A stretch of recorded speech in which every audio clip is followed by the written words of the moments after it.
All right, let's jump right in. Off the coast of Lebanon, you've got the city of Tyre, an absolute powerhouse of the ancient Mediterranean. But here's the thing. Just under the water, a massive secret has been hiding for thousands of years. And this isn't just any old secret. It's something that completely reshaped history and, get this, the land itself. I mean, can you imagine diving down and just seeing this?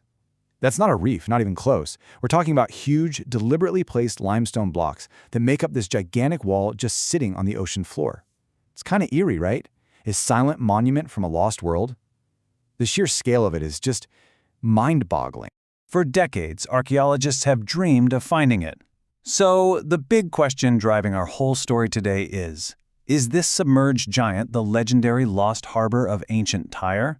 Is this the key to unlocking the secrets of a truly mighty civilization? Well, let's find out. So our story doesn't actually start way back in the ancient past. It really begins with its modern rediscovery, giving us this tantalizing peek into a world we thought was lost forever.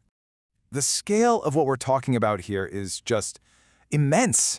If this is what they think it is, it's not just some old port. No way.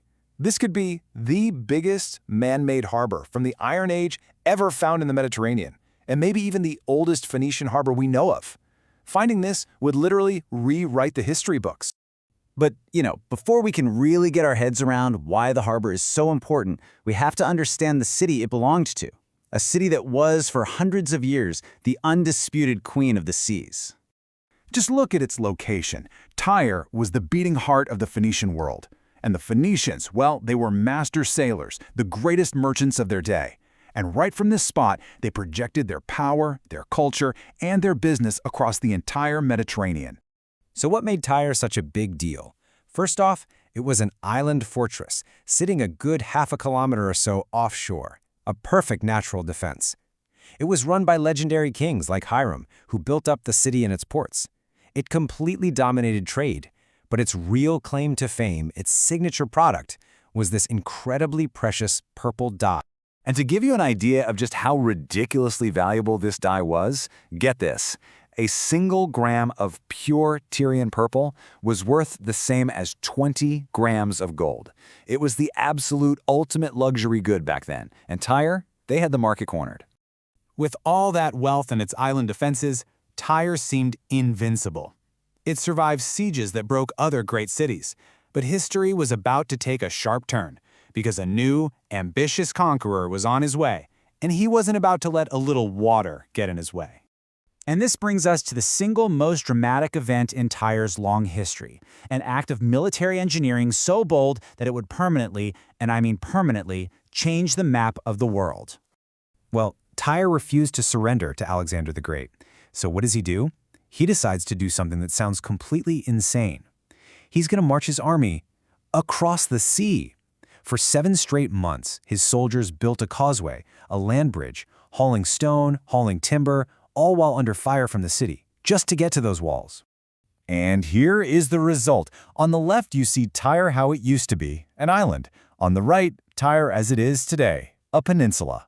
Alexander's causeway didn't just win him the city, it actually changed geography. It acted like a dam against the natural sea currents. There's a geological term for this. It's called a tombolo.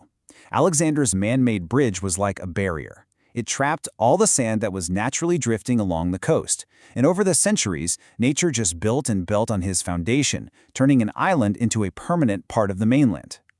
And the sheer scale of this is just staggering.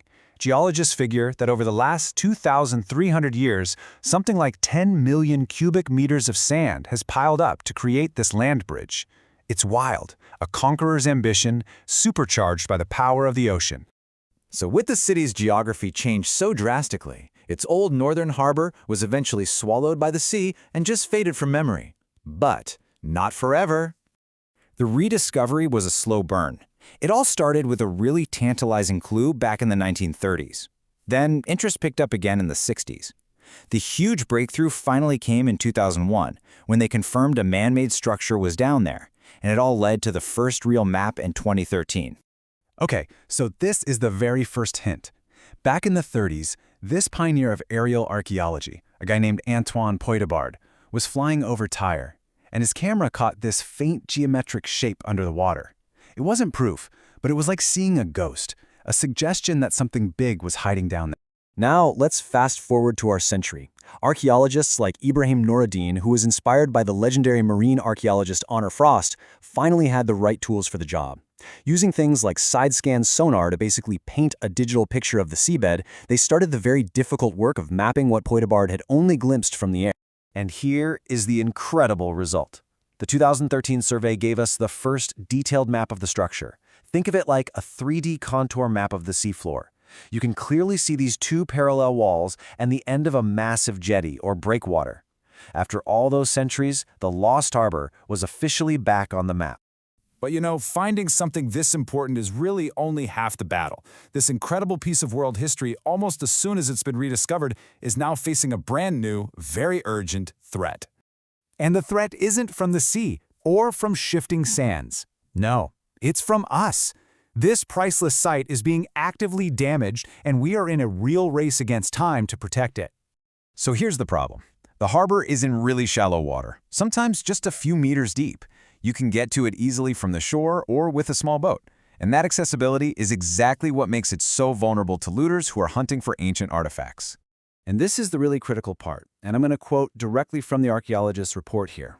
The damage they're seeing isn't an accident. It's the, quote, direct result from people dislodging the limestone blocks in search of treasure. People are literally prying apart this 3,000-year-old structure looking for treasure. Which leaves us with one last, really urgent question. We finally uncovered this secret that was hidden for millennia. A direct line back to the Phoenicians, to Alexander the Great, to a time that literally shaped our modern world. The secret's out now, but now that we know it's there, can we actually protect it for the future?